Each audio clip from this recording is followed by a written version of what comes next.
Yeah. Okay, great. So hello, everybody. Welcome to today's online session, Solar PV Show Vietnam Virtual 2021, in conjunction with Solar Future Awards Virtual 2021. Great to have all of you here. My name is Molly Huang, Content Manager of Leader Associates, and your host for the next 3 hours. In the latest COP26, Vietnam made its commitment to achieve carbon neutrality by 2050 and phase out coal power plants by 2040. As a key part to accomplish the ambitious target, the country will double the installed wind and solar generation capacity to 37 gigawatt by 2030, with solar representing 18.6 gigawatt of capacity and wind of 18 gigawatt capacity. While we are encouraged by the huge opportunity, challenges and uncertainties remain around the government regulations, the market mechanism, the post-pandemic impact, etc. In this context, I consider today as a timely arrangement to speak to some of the most knowledgeable players in the market and to highlight their take on policy trends and the leading corporate strategies in response to these trends. A brief overview of today's agenda. From 3 p.m. to 5 p.m. Singapore time, we will have a very exciting industrial program to deep dive into the Vietnam's utility scale and the rooftop cases, followed by a grand awarding ceremony from 5 p.m. to 6 p.m., aiming to recognize and honor some of the most outstanding industrial players for their diligence and dedication. Some housekeeping notes before we get everything started. The Q&A session is open for audience to engage with the speakers after each panel and presentation. Please don't hesitate to use the Q&A box in the control panel for questions. Meanwhile, today's session is also recorded and will be shared with all registrants via email later this week. And now, without further ado, let's fast forward to our first panel today, Industrial Leaders Gathering, Key Issues in Completing in-Pipeline Solar Farms.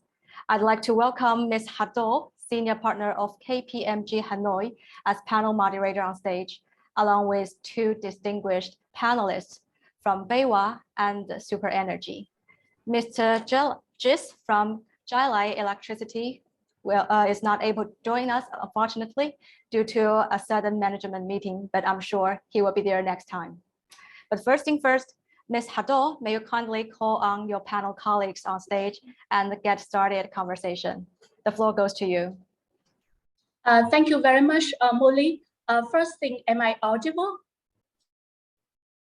Yeah, okay, I hope that I'm audible, yeah. All right, hello everyone, and welcome to the panel on the key issues in completing the in-pipeline solar farms. As introduced by Molly, my name is Hado. I'm the senior partner of the KPMG Hanoi office, and I'm also the head of infrastructure, government, healthcare sector. The sector actually focuses on transportation, power, energy, aviation, ports, etc. And it has been my pleasure to actually take part in various renewable energy projects in Vietnam in the last 4 and 5 years. And at KPMG, we have been also fortunate to work with key stakeholders like Electricity of Vietnam, Petro Vietnam Power, during the transition energy of Vietnam. Now, so as we noticed that there has been a tremendous growth in solar since the amended PDP 7 was issued back in 2016. The first feed-in tariff was set at 8.35 cents per kilowatt hour, actually already kicked up a boom in solar development. The second feed-in tariff, even though reduced to 7.09 cents per kilowatt hour, continue to show the favorable policies by the Vietnam government. Unfortunately, such a feed-in tariff already expired in December 2020. The last 4 and 5 years actually have seen great, tremendous efforts by the government, by the stakeholders like Ministry of Trade and Industry, and EVN, Petro Vietnam Power, and especially from the local and international developers in building up the new, young, but also exciting solar industry in Vietnam. Now we see that despite of the very good growth, the 21 has seen a kind of very tremendous and big challenges for many developers. The first one is there is no pricing mechanism in place for projects that reach COD this year so far. And the proposed auction mechanism, even though informed last year, has not been officially announced. The COVID also, proposed many challenges, from the disruption to the supply chain, from the mobilizing of the human resources. So anyway, the outlook remained positive. And in COP26 in Glasgow, Prime Minister Phạm Minh Chính stated that Vietnam will reach its net zero carbon emission target by 2050. And Vietnam also aiming to double the installed wind and solar in the capacity from 31 to 38 gigawatt by 2030. So in this context, let's hear what our panelists want to share about their view, what their challenges they are facing, how they are addressing such challenges, and also their view on the outlook for solar in Vietnam. So first of all, may I ask Supa and Daniel to have some brief introduction about yourself, your company, and then we will go into the questions. Also, just one small logistic to the audience. We will have about 25 to 30 minutes for questions, but then we will then open the floor for the audience. So please, you can drop by your questions in the Q&A section, and then we can read it out, share, and so that our panelists can answer as well. Thank you very much. Over to you, panelists. May I start first, or Daniel? Okay, thank you, Ms. Hadu. My name is Supa. Of course, I'm Thai people. I'm worked in many years of in energy and power business. Okay, something like power, and after that, change to renewable energy. Okay, in the last 3 or 4 years. This is interesting that I joined Super and work in Vietnam. Start working in Vietnam nearly 3 years ago. And the first project we start with the wind project in offshore wind in Cà Mau, in Bạc Liêu, and in Sóc Trăng. However, the first 3 or 4 projects we finished with the solar project in Vạn Giao, in An Giang, in Thuận, and somewhere in in Binh Thuận. Okay. After that, we continue develop the solar farm in Bình Phước, like a Locking project. So in total, we have 836.72 megawatt. So under operation with the two tariff, the 5 project with 8.35 and Locking for 550 megawatt. We run with the 7.06. So I think in total we are fine with the old capacity of the solar in hand. In near future, if the government open for the new PDP8, that's open for the solar farm around 1 gigawatt, 1.2 something. We do hope that the Vietnamese government will, Mr. Chính, Prime Minister, will open for more solar. Then we also love to, or we glad to do the solar farm, because I think we are very keen to do the solar farm and in Vietnam. That is from my perspective. Thank you. Yeah, thank you very much. My name is... Daniel. Sorry, go ahead. Daniel, please. Sure. So thanks for the invitation first.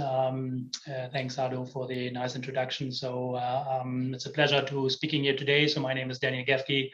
I'm in the renewable energy space now, mainly in Southeast Asia, for the last 16 years or so. So really from the early stages.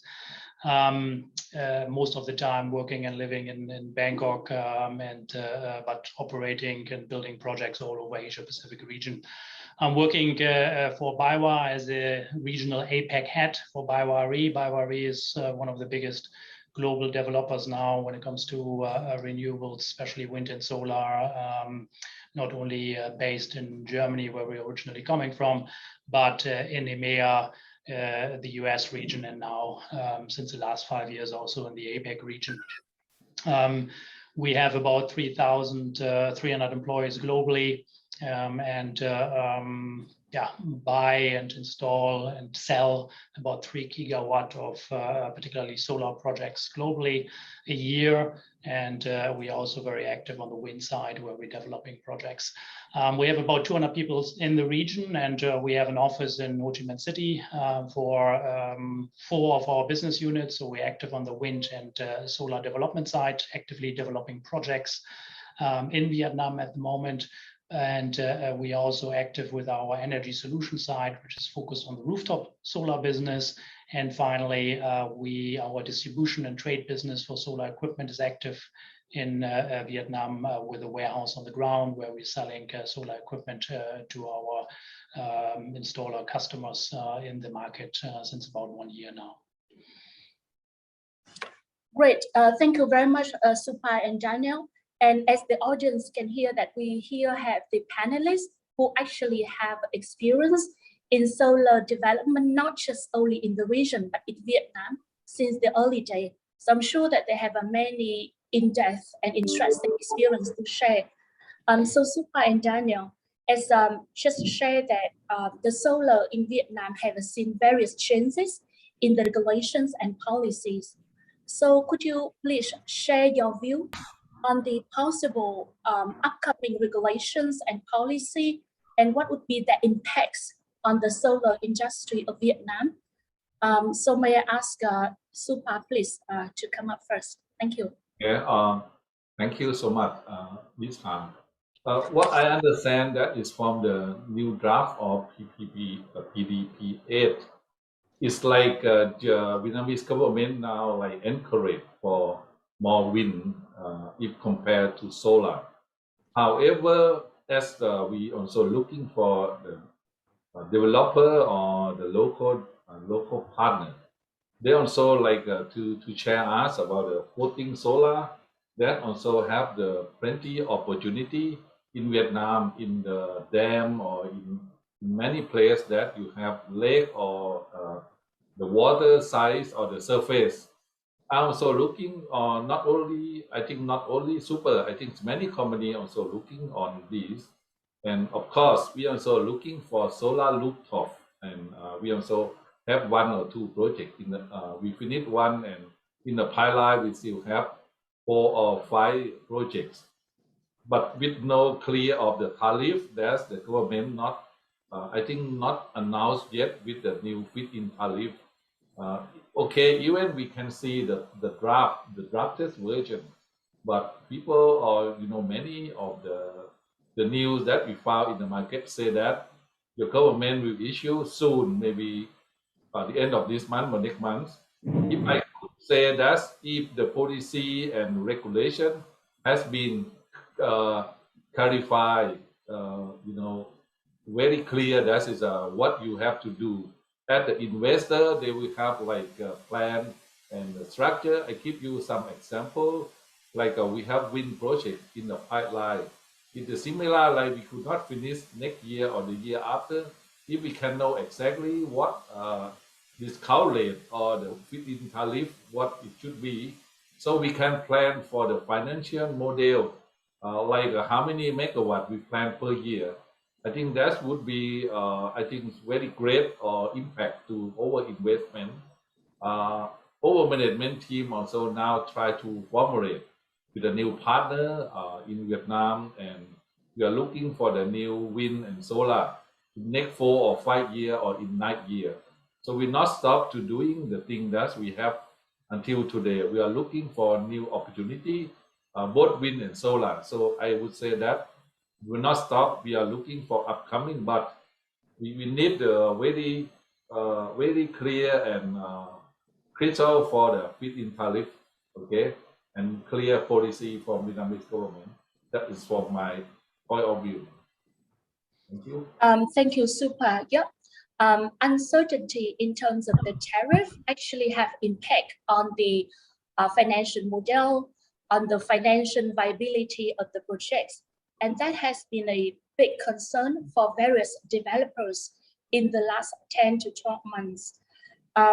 But Supa, I'm also very glad to hear that you say that you, even despite of the uncertainties, you guys don't stop. Yeah, that the spirit, yeah, like just continue to develop the pipeline, because I think that there is a very good strong demand for the power growth in Vietnam.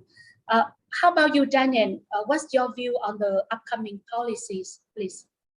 Yeah, I think firstly, taking a step back, I think we obviously often see these cycles when a very handsome FIT is released and the market goes from 0 to 100. I mean, again, Vietnam as being the third biggest market globally in the previous years obviously showed that example. And the problem obviously with these type of markets is always if there is a change, then suddenly in FIT, especially if the FITs are giving very, very good returns, then the markets always tend to see a little bit of a slump afterwards. Again, we have seen that in many markets globally when there's a change from FIT to a different structure. So we are not so much concerned about that. As Khun Supa said, we having the same view and we are investing in developments as we speak, and we will continue and believe in the market. I think what's important going forward is clarity on regulations, clarity on policies. I'm less concerned if it's an FIT or auction. I think we as a renewable energy industry globally have to compete more and more against conventional energies, and we have to be able to do so without a lot of subsidies. I think what is important is to have a fair, competitive approach going forward with clear, plannable regulations. I think for all developers and banks, it's important that the regulation is stable, that you can plan with this. And if that's the case, I'm sure that the renewable energy industry in Vietnam will continue to blossom, and we will be definitely a further part of that in the future. Right. Thank you, Daniel. Daniel, you also share the same view with Supa that the clarity on the regulations and policy is a must condition, and it would be very helpful factor for developers to plan their pipeline. Now, we have been hearing about the auction in the last 12 months, more than 12 months. What is your view on that, Daniel? I mean, do you think like auction scheme is actually possible for solar in Vietnam? And what would be the impacts if the auction scheme actually come into the picture, please? Yeah, I think auctions, obviously, and we see the switch in many countries, again, as I said, from FIT to auction. We even saw that back in Germany, but all over the world. I mean, we see that at the moment also in APEC in multiple countries where we're having a switch, right? Japan is, for example, another examples, and there we saw the same tendency. The market was booming, switch, new policy, auction, market goes down, and the market landscape changes. I'm not so much concerned about competition. I think that's good for the industry. It's good for the government because you get better prices, hopefully in the end. But you have to ensure that the structure of the auction is done well. And I think it's key that you look and also take into consideration the background of the bidders and the developers. Because one thing you don't want to have that you have bidders coming in with the lowest bets and the lowest bets who are then winning. But then because of over aggressiveness, suddenly these auction winners will not continue with the projects. One example at the moment where this obviously plays in is a supply chain crisis, when suddenly your modules cost you 30 or 40% more. You went into an auction theoretically half a year ago with an extremely aggressive price. And then suddenly now you're in a situation that no bank will finance it, or it will be financially feasible because of these market changes. So I think it's important that the auction is set up in a way that not only price is a driver, but execution, quality, background of the developer, and capability to implement the projects will be also weighted in the process in the end. Thank you very much. Yeah, Daniel, you mentioned the right point here in terms of now the authorities in Vietnam, many of them, and with the support from World Bank. I'm not sure whether there is anyone from World Bank here, but I'm sure like World Bank has put a lot of effort in helping the government to set up the potential future auction. That the key concern here is, like you say, that the mechanism set around that auction, yeah, to ensure that it's just not too much focus only on price, but also there is a supervision and monitoring mechanism to ensure that the bidder actually is able to deliver what they promised during the winning. And that would be I don't think it would be an easy task, right? And Supal, what was your view on that? Do you think like in this, because we keep talking about the uncertainty and not clarity of the regulations and policies, and the auction scheme, which the monitoring mechanism, like what Daniel just shared, require even much more certainty, more clarity. Do you think that is it really feasible in Vietnam? I have very similar idea like a Daniel answer, but I have some in different a little bit that, because we also we developed we have developed the project, and we found that is a one thing that is impact about the solar or even for wind is a power curtailment.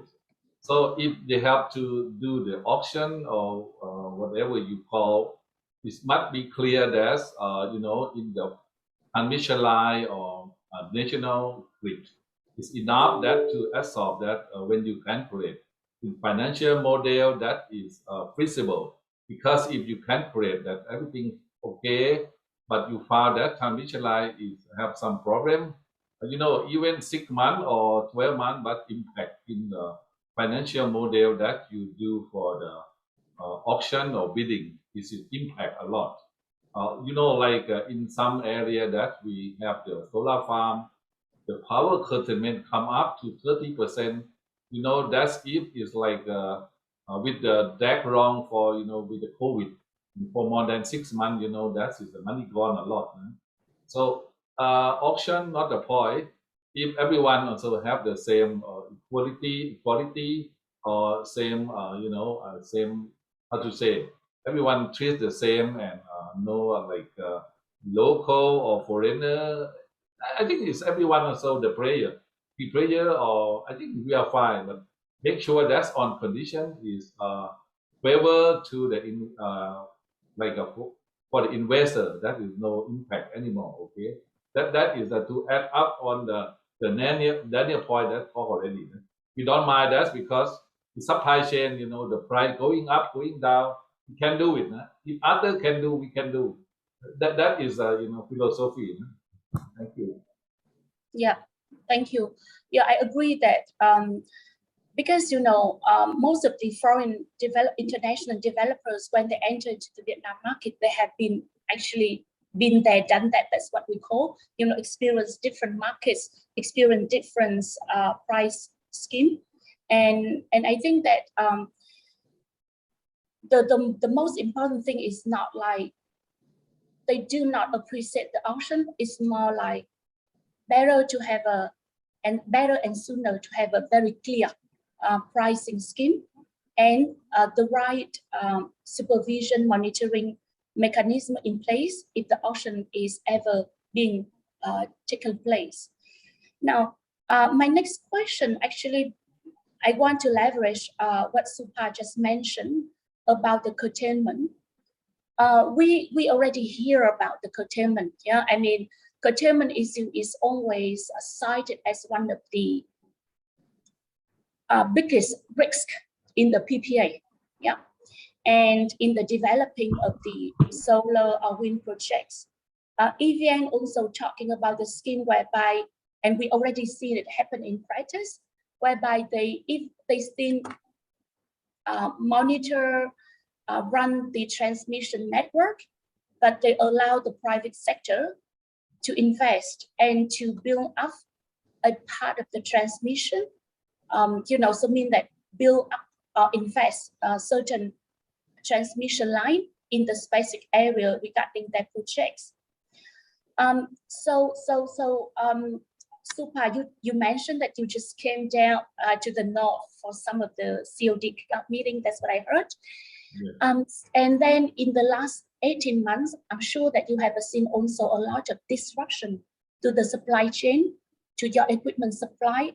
So can you share with us that what are the issues you are facing when you develop this project to try to meet the COD deadline? I mean, what solution you have actually leveraged to overcome such difficulties? And also, please touch point on the curtailment issue, like how you see the curtailment issue in the very near future, how you see it impact your current projects, please. Thank you. Okay, thank you. I saw many of my friends in this meeting. Yeah. I have to say one thing that is very interesting about what you mentioned about to allow the investor to build a transmission line. But however, the time frame and everything must be like to synchronize or to do together. We have one project in Vinh, say the Lock Min. We also do the transmission line 220 kV.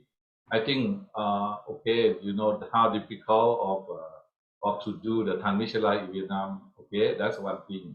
But if your government also allow and to do for the big projects, and I think everyone also want to get the benefit on that, like you can keep some benefit or mechanism to drive to have a big project, to have transmission line 220 kV, because I think you have so many 110 10 kV a lot, but it's not the backbone, or how to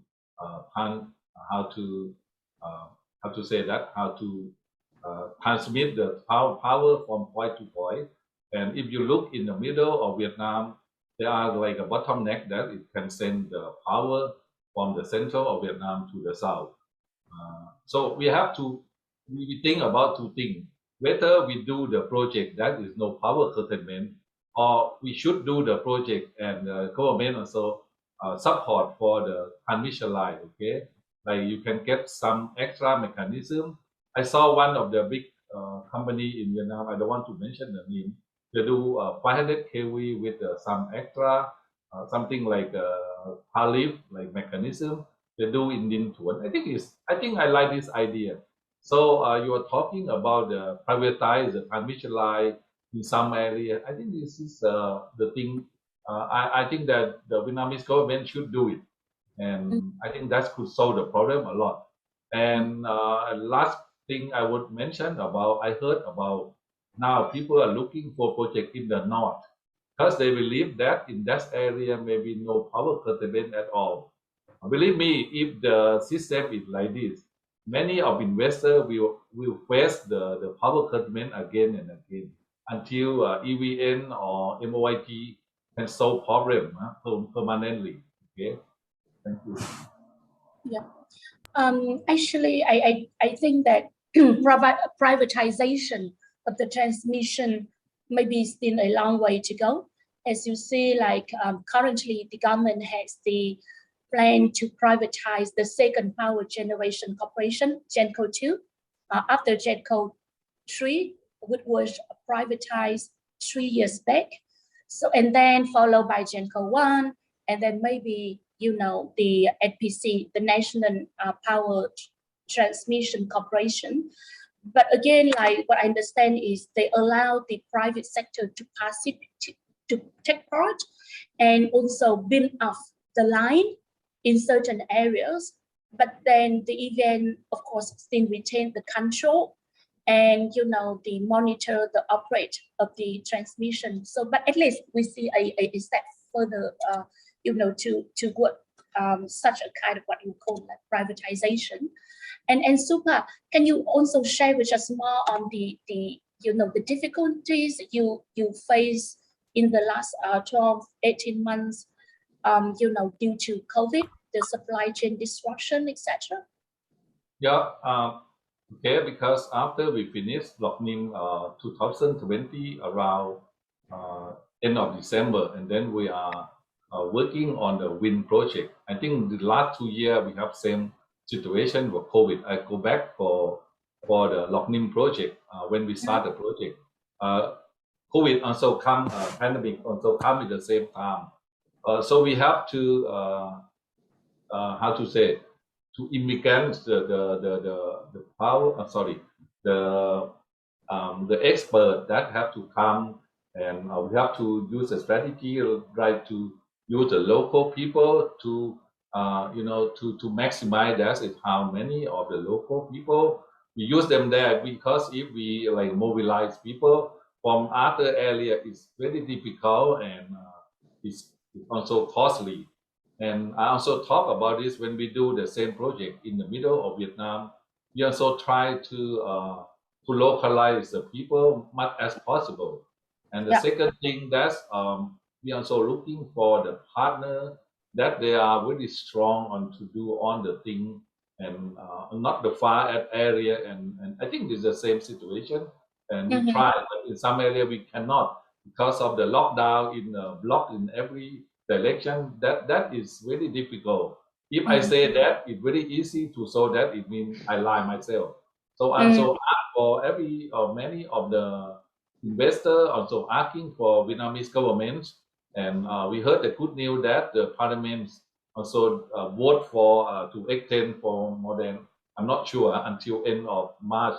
I think that's a good news for all of us, because we are facing about mobilize people, mobilize machine, and not talk about how difficult, but interest rate for every day that we pay, but it could not cover by money from government. But at least if you extend the time, even over margin loss a bit, but it's not bad that you can get the project within the short time. Okay, but if you do not do like that, for the next 20 year project, I think we lost more than we are talking today. Okay? Right. I hear your pain, Supa. KPMG is not a renewable energy developer, of course. However, we are also running various large-scale projects, and whereby we need to mobilize our people from KPMG network. And actually, it creates a lot of trouble for us. Now, actually, to mobilize just one expert to Vietnam, the paper document and the procedures we have to go through usually take us 2 months to obtain the entry approval. And and it is, we are quite fast because we have a team specialized in mobilizing those people and handling all of the procedures within KPMG. For many of our clients, it takes longer. So I understand it. And what you share about, like, you focus on using the resources at the local province to try to minimize the troubles of attracting the people from other provinces. Yeah, I understand that many of our clients who are developers do exactly also the same. And Daniel, I'm sure like you also share the same issues with us. It would be nice if you could share more about like the solutions, and also your view on the curtailment, the transmission issue. Please, over to you, Daniel. Thank you. Sure, thanks. I mean, I generally agree in all the points Khun Supa said. I think we as a developer, and we do that globally, are also willing to invest in substations or in transmission lines to a certain degree. We are obviously not a utility or a grid operator. That's not what we do as BayWa. And so it comes back to the backbone, as Khun Supa said. I mean, in the end, that backbone has to be somehow pushed and installed by the government, I think, for the foreseeable future. And this is not only a topic in Vietnam. I mean, a big topic in Germany now is to get the offshore energy from the north up to southern Germany, right? And they are not able to get the backbone in place either. So this is generally a struggle, but it's critical, obviously, to support the energy transition in all countries globally. When it comes to localization, same approach. I mean, in all countries we operating in, we have our own team members on the ground, mainly local nationalities. It's the same for us in Vietnam. So our team is more or less almost 100% Vietnamese. We're trying to quickly set up team or groups in near our sites, for example, up in north, where we currently have construction going on, and we have then a local office with a local team. But still, it is it's affecting us a lot still. As you said, even you, KPMG, have issues. We sometimes have to get we have to cover peaks, we have to get experts in, we have to just visit our team, we have to support. That's very difficult, and that has a huge effect. But we have to live with this, right? So it is something which we are facing not only in Vietnam, we're facing in all countries in Asia. I mean, I hired a lot of people over the last 2 years, even senior managers in APAC, which I never met personally. Surprisingly, it still works somehow, but you're also losing a lot, and it is something which hopefully will open up now. I think supply chain globally is a topic. And that's a topic we face everywhere when it comes to solar, but all equipment prices going up. And that's not only COVID related, it's obviously a multitude of issues, from political issues to COVID and to other factors after COVID. And that's something where we try via our global supply chains, our global also purchasing power to mitigate it as much as we can. But it is a topic which will probably stay with us, at least when it comes to module supply, till summer next year. It's not something which will be resolved in the next 1 or 2 months from our view at the moment. Yeah, that's right. And as the like one of the very active player in the business community in Vietnam, here KPMG, we actually through various channels like American Chamber of Commerce, Eurocharm, etc. We raise at VBF, we raise our voice to the government that it is critical that we have to come up with the flexible solution to live together with COVID, because apparently we cannot pursue that zero COVID policy any longer. But anyway, as you see, at the moment we are speaking now, in the last 2 weeks, the case is increased again, quite a lot indeed. The average 7-day daily. So unfortunately, we are walking a delicate line here, and let us see how, the near future will reveal. I just thank you very much. Really appreciate your sharing, and I just wish to stop here a bit and checking back with Molly. Hi Molly. I just want to check that whether we have any questions from the audience. And dear audience, I noticed that we have about nearly 70 participants, which is a great number.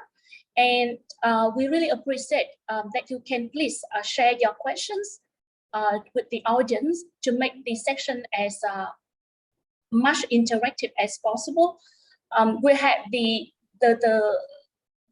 developers who have actually gone through all of the difficulties in the last 18 months, 24 months to put their project into COD. So this is a great chance to share your view and talk with them, please.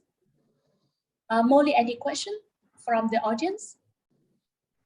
Yes, thanks, Ha, for this excellent panel. And we've been waiting for questions from audience, but because, for this panel, we have too much information to digest. I believe they still need some time to, type down these questions. And before we open the floor to the audience, perhaps we can, ask both of the panelists one question. For example, if you were given the opportunity to provide one advice to the government, what would that be? To both Daniel, Supa, and to Ha as well. What would be your suggestion or advice to the government? You to be first this time. Thank you. I think we covered a lot already and most of the key topics.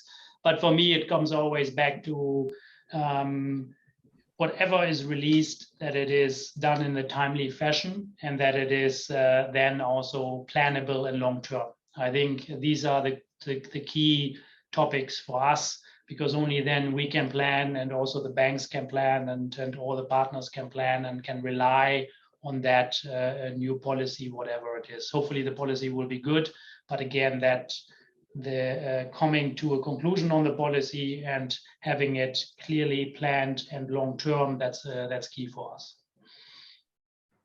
I think it's the same answer.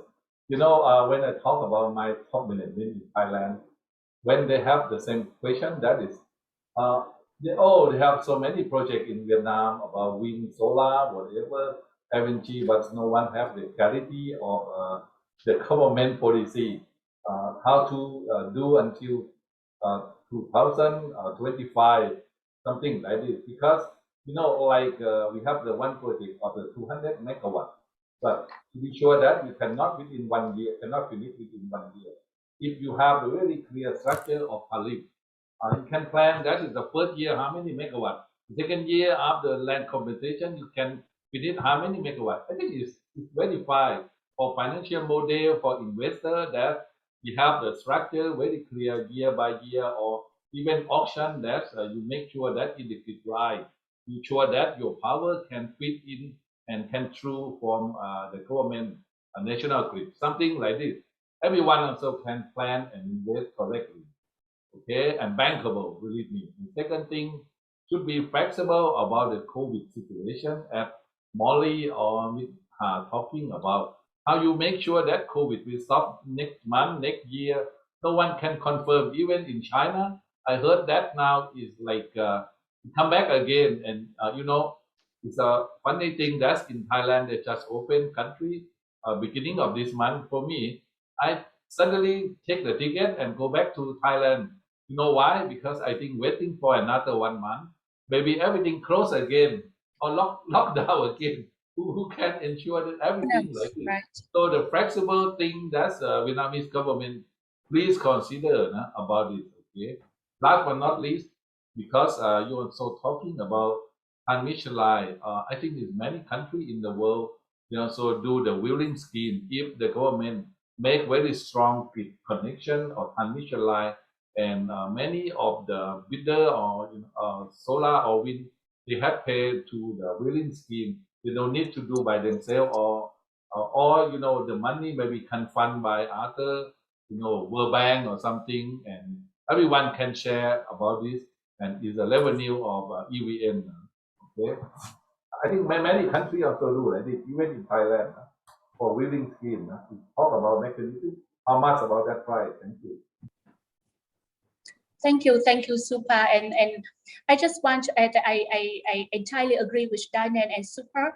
And if there is one suggestion proposed to the government, I would say that I would love to see the Vietnam government to stay as much as commercial as possible, because we live in the very, you know, ever evolving change world. And also the COVID makes situation also more uncertain. So regulations are issued not to discourage, but actually to support and to encourage business, and business is changing. So regulations should also be adapted and to support such a kind of like changing environment of business. And I think that with just only, you know, the right regulations and changing regulations in accordance with the change in the business world, then hopefully the Vietnam government can help to build up a very strong renewable energy industry. I'm sure Daniel and Supa and Molly, you are aware that just last month, the Ministry of Trade and Industry sent an urgent letter urgent official letter to the government, whereby they say that there could be a potential possibility of power shortage in 2020. And I'm not surprised with that fact, with the continued, strong GDP growth, and hopefully the economy will bounce back next year. Thank you, Molly, for very interesting questions. And currently, I see that there are already 4 questions from the, from the audience. I would just think that we should go like first come, first serve basics. I see that there is one answer here. The first question is solar at grid parity in Vietnam? And sorry, I just want to check that Diane and Supa, is the question clear enough for you? Otherwise, we can ask the one who raised the question to elaborate. Is solar? Yeah. Yes, I already, asked the question raiser to be more specific on that. And she meant, is solar the cheapest new addition to the grid? And is it needing a subsidy to compete with coal and gas right now in Vietnam? Okay, and if possible, we can also combine this question with the next one, which would be the potential of solar plus energy storage in the market. Yeah. So let's touch on the solar as an individual source, and then we combine solar with energy storage. Yeah. Supa and Danen, who want to go first for this question, please? Thank you. I can. Yeah. Supa. I know. To do this first thing, that government have to, Vietnamese government have to have the mechanism, okay, about the price and how long that. I give some very easy example, like we have solar farm already with a 20-year, the contract with the EVN. If you can add up for the energy storage in the over plan.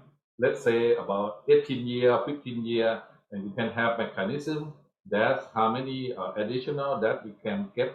But not so much, but it's the thing that to encourage the investor, that because the mechanism to calculate the battery system and to mix with the solar, they can calculate very easy. And to, if for the investor, everyone also can get money back, even also in small in the pipeline, but can make the future of the solar or wind, or energy, renewable energy. It's firm. You can supply more than 12 hours. I'm not talking about 24 hours. We have the project in Thailand, like a hybrid project. So we make 12 hours for EGAP. So I think it's enough. It depends on the price and how long that we can get that mechanism. Okay. I would rather, if I think EVN also think about it, and just to put in like 15 year, 18 year, and how much that you can put it in, and maybe you can decrease about the cost of transmission line, because you know why? Because you don't need to transmit the power from the north to the south. Vietnam country is very long, 3,000 kilometers.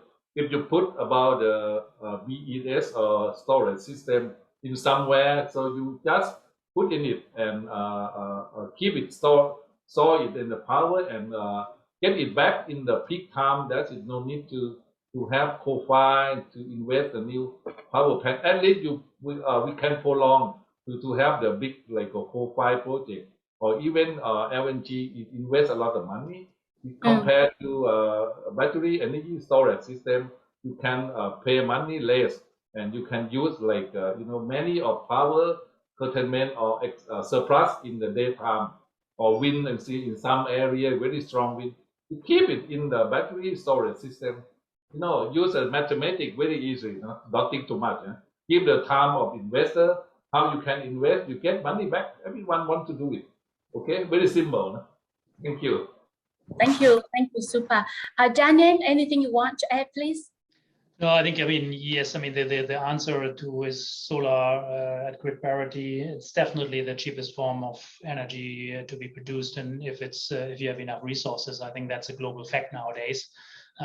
Is it the cheapest on the market? That always depends on many factors, because a lot of people always tend to forget that conventional power is often also highly subsidized. It's just not that much promoted by the government, because it happens via different channels.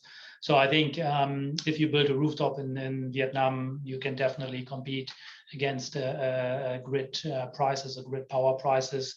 And the future, I think in all countries at some point, you will achieve grid parity with solar. I mean, we are building now in Europe our first grid parity projects in Poland, where people thought, how is it possible that in Poland with the low sunlight it can be grid parity? So that's, I think, definitely where it's going to go. The problem is, as Khun Supha said, obviously it's intermittent power.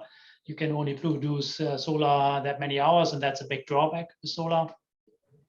So storage, yes, is the future. You will see more and more we building storage and planning most of our projects globally, some kind of storage component. Again, not as Supha said for 24 hours, but at least to go to peak load shaving and distributing it a bit better. And it comes back to an overall mix in the supply in the country. So it includes wind, it includes other technologies.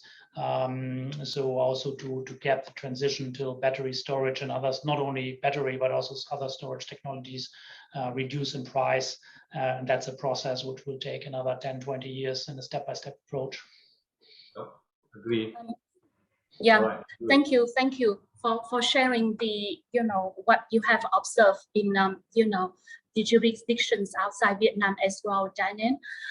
Molly, I have noticed that we have at least like 5 more questions, but the time now is 3:50 Singapore time.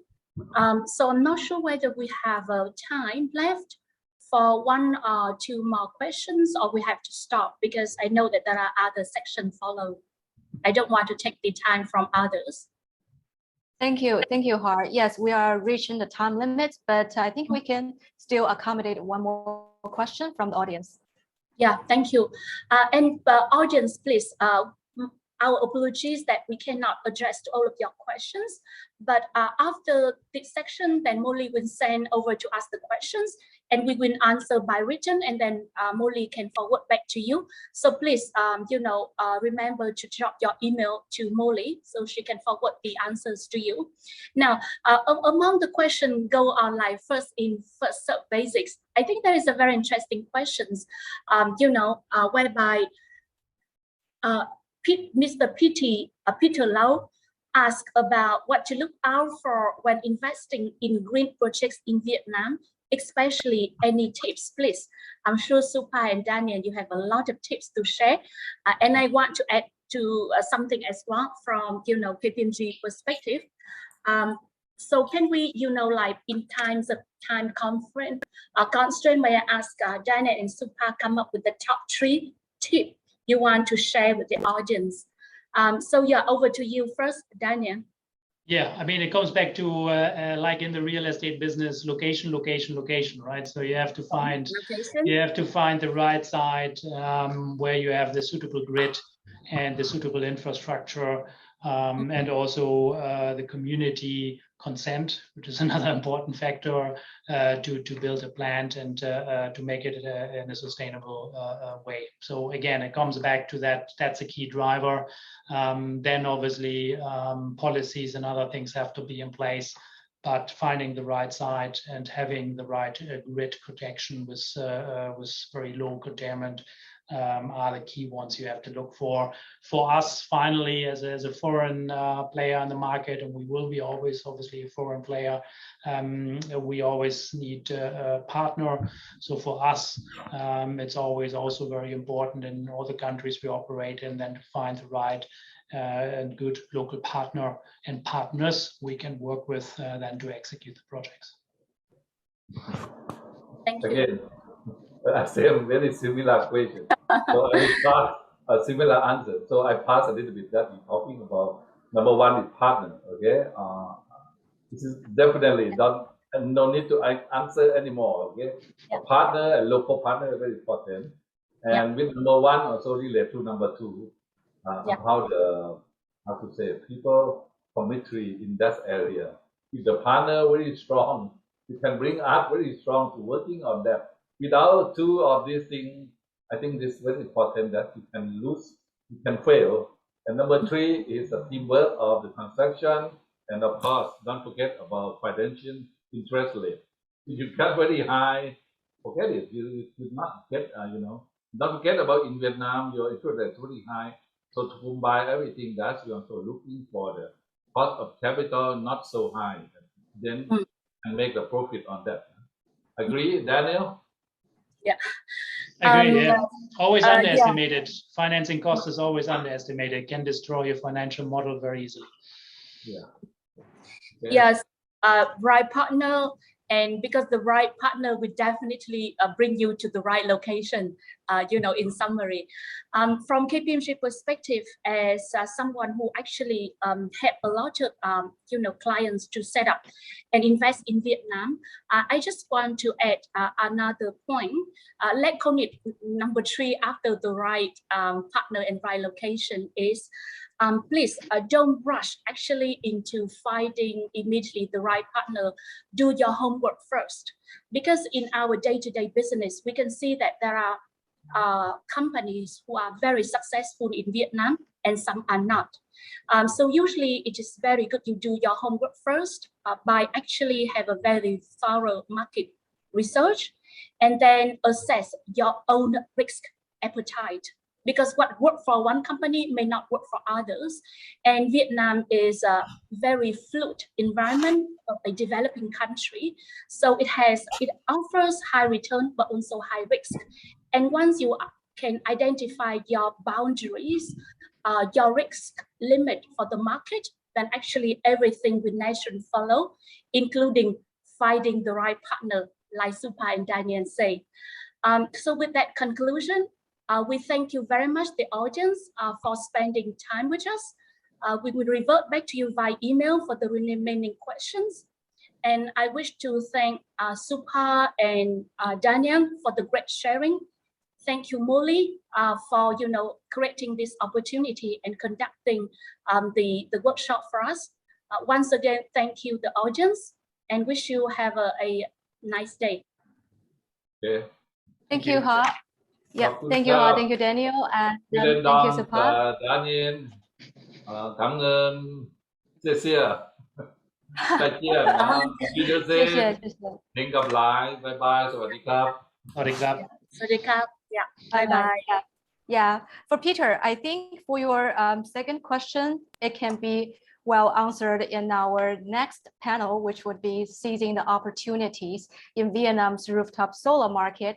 And I'd like to firstly call on our panel moderator on stage, who would be Mr. Samraj Kumar, Executive Chairman and CEO of SkyX Solar. And then I'll let Samraj to call on his panel colleagues. Samraj, are you here? Yes, I'm here. Hi, can you hear me? I can hear you good. And I think you've already had the answer for Peter.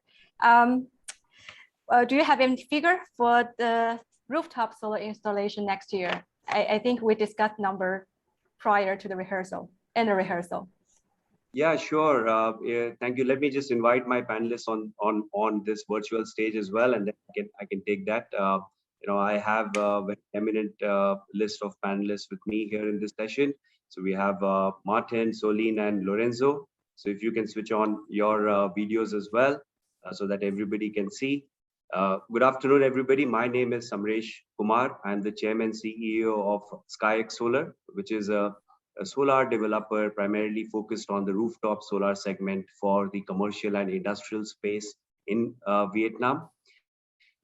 We've seen an unprecedented development of rooftop solar last year. More than 9 gigawatts of rooftop solar got developed in Vietnam, majority of which actually were these mini solar farms disguised as rooftop solar.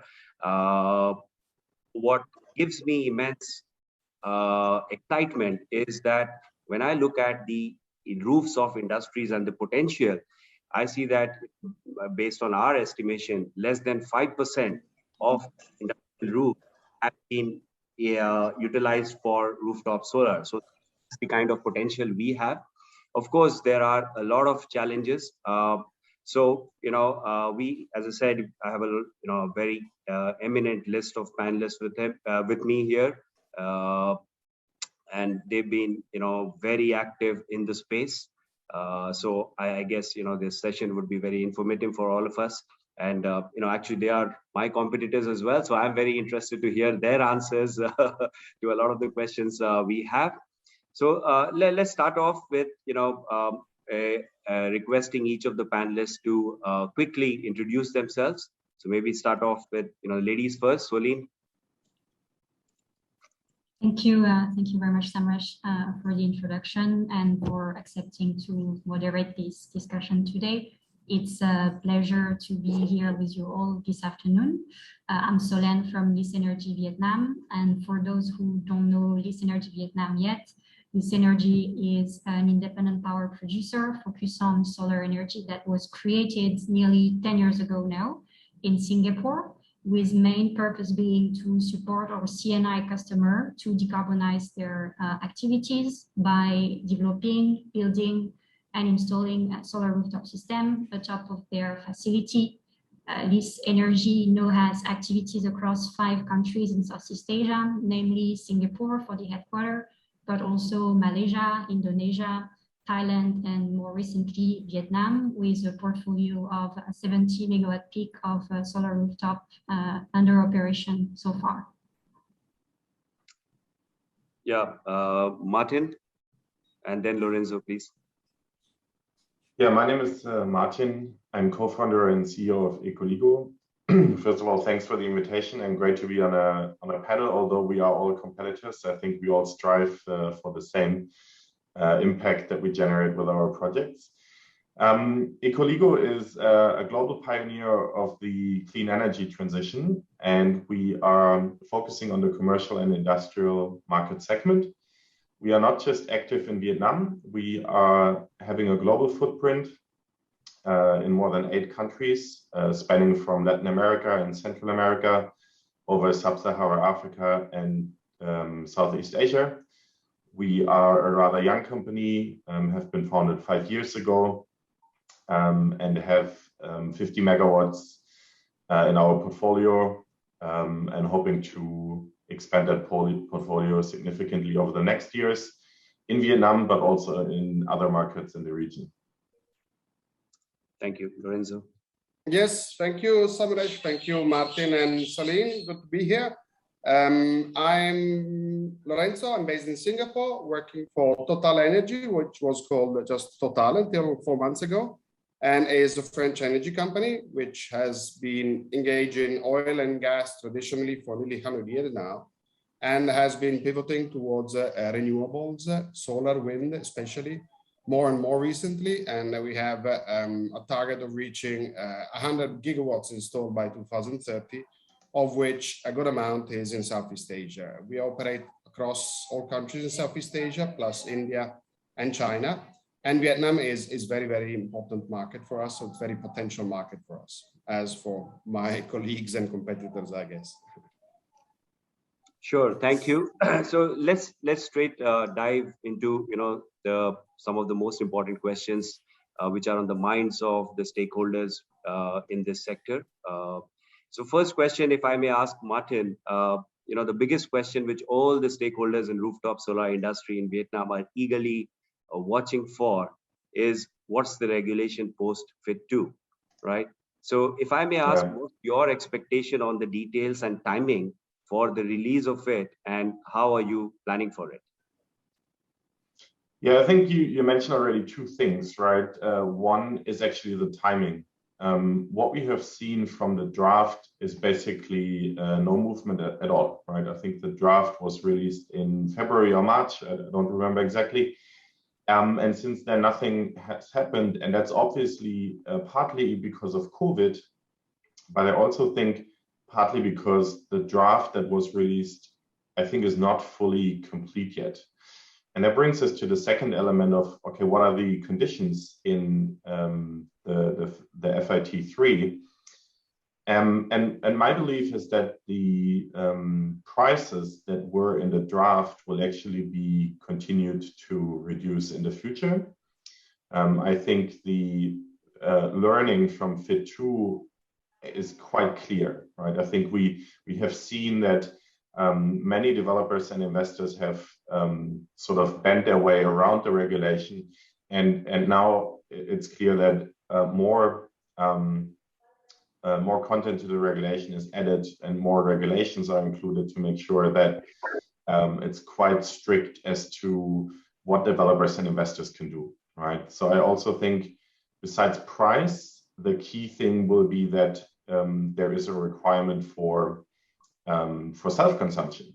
And I do think that's the right way to go. It's now basically a counter mechanism to balance what has happened during FIT 2, which was a sort of artificially created market. But yeah, I think, you know, to summarize, the FIT 3 scheme will not be released, I think, this year. I think that's clear. I think we're looking at end of Q1 or Q2 2022. And if I would have to pick a price point, I would say around the 5-cent mark. That's what I think we will see. And yeah, a high percentage of self-consumption, I think, will be included in the scheme as well. Yeah, sure. So, you know, I would just ask different questions to each of the panelists so that we can cover most of the topics. But on any specific question, if any of the other panelists want to add, just please, you know, interject and please add. So in this question, anybody else wants to add on, you know, your views, Lorenzo or Soline, on the timing? If you don't mind, I can complement briefly. Sure. I agree with Martin that there will be a limitation in terms of export to the grid. The last draft that has been issued is mentioning 20 to 30% max of the capacity produced to be exported to the grid. Is it going to remain as in the last draft? Nobody knows yet. And the last tariff, if I'm not wrong, was announced at 5.8 cents. So that approximates the 5 cents previously mentioned by Martin. So I'm in line. Basically, I just wanted to complement a few information for the auditors who didn't have the chance to maybe see the last draft. Yeah, and I think that, well, again, I'm aligned in the sense that Martin said is correct. This is the second feed-in tariff mechanism that is issued by the MOIT and EVN, and it's the second time that it's basically abused by developers or customers or whoever, because the first one we know was a bloodbath. The second one, like you mentioned also, Samresh, a lot of solar farms on stilts on top of tea plantations, which are meaning that EVN is paying for electricity much more than it should or it could, and is also paying for electricity more than what it can sell electricity at.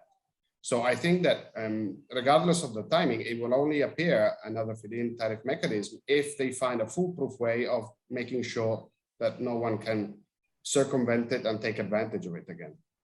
Sure, thank you. You know, talking on regulations, the other regulation which the stakeholders and, you know, especially developers and industrial customers which are eagerly awaiting for is the program regarding pilot program for DPPA, right? There has been a couple of drafts in the past, but the final decision for the program is still, you know, delayed for a long time.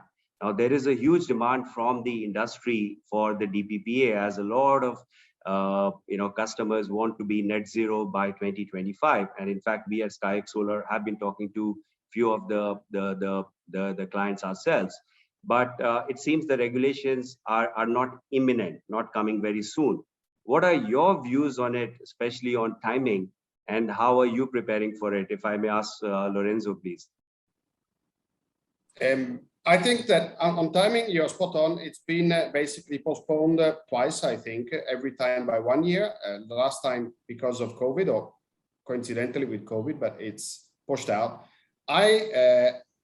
Honestly, I'm a bit skeptic about it, in the sense that I think that there isn't the infrastructure in place in order to enable it.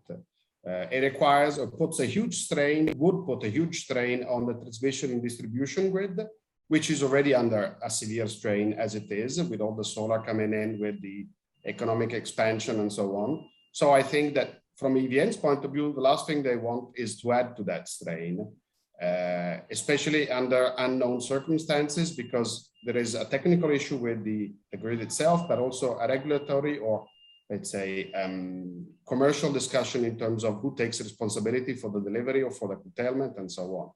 So I don't see that it's going to come anytime soon, frankly speaking, unless maybe in a very watered down way, because they need to make a lot of off-takers happy. All the big multinationals are pushing like crazy for this.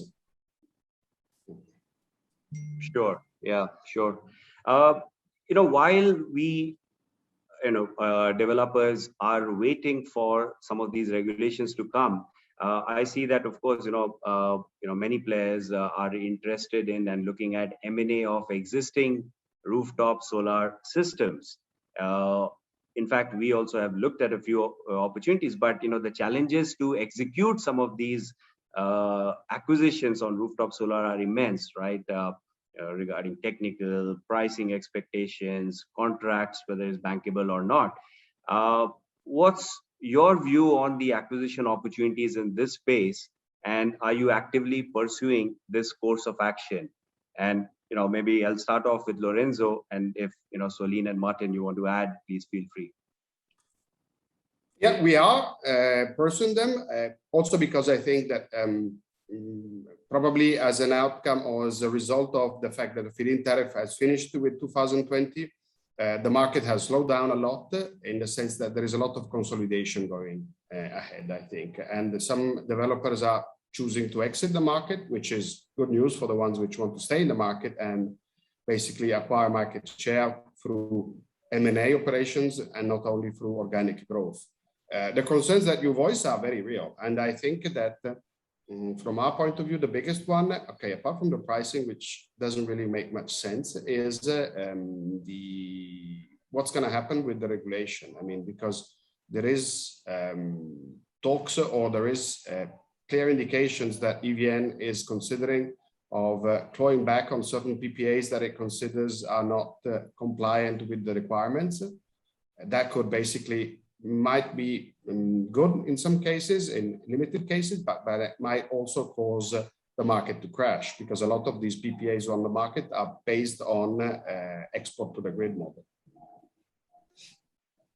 Yeah, I would agree. I mean, we see actually the same happening. So we are getting approached from developers that want to exit the market.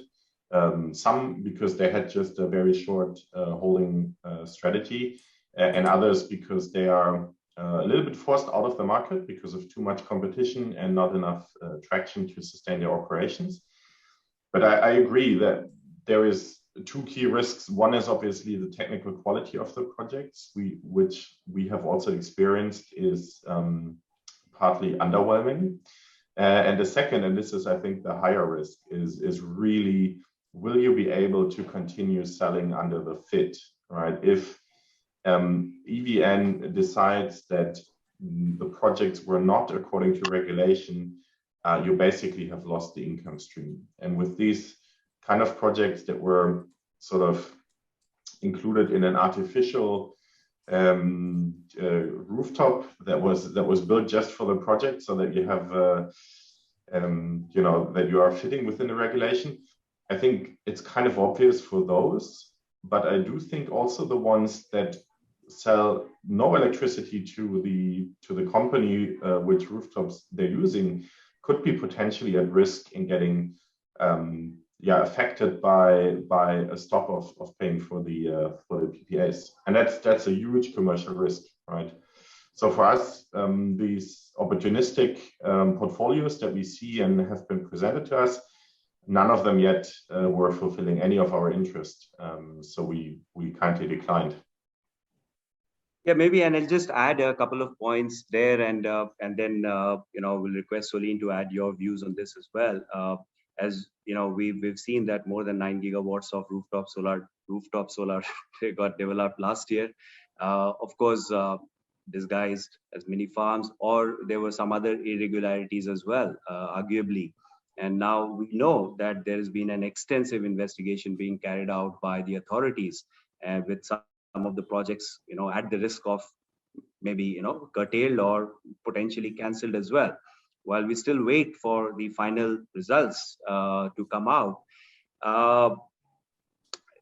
we also opportunistically look at these acquisitions, and just to share my experience as well, we looked at a portfolio looked like a reasonable size, but because we are based in Ho Chi Minh, we've been investing in Vietnam, we have access, we know the market well. We knew that the projects were not completed by end 2020, right? So it was, the PPAs were signed, but it was not completed, right? So obviously that risk we can't take. So you see some of these challenges, and some of the as I said, investigations are going on. So Lynn, what's your view on this, and do you think it will have an impact on the rooftop solar development going forward? Thank you so much. So I agree with indeed all the challenges mentioned by Lorenzo, Martin, and yourself. I think for developers who are willing to increase their capacity fast and by the end of 21, because most of us haven't been able to reach our megawatt peak target due to the freeze of construction and COVID restriction to travel around the country and start construction. So I would not completely put aside this possibility to purchase projects under operation, as far as you are looking at projects that are obviously not mini solar farm located far away from a consumption center.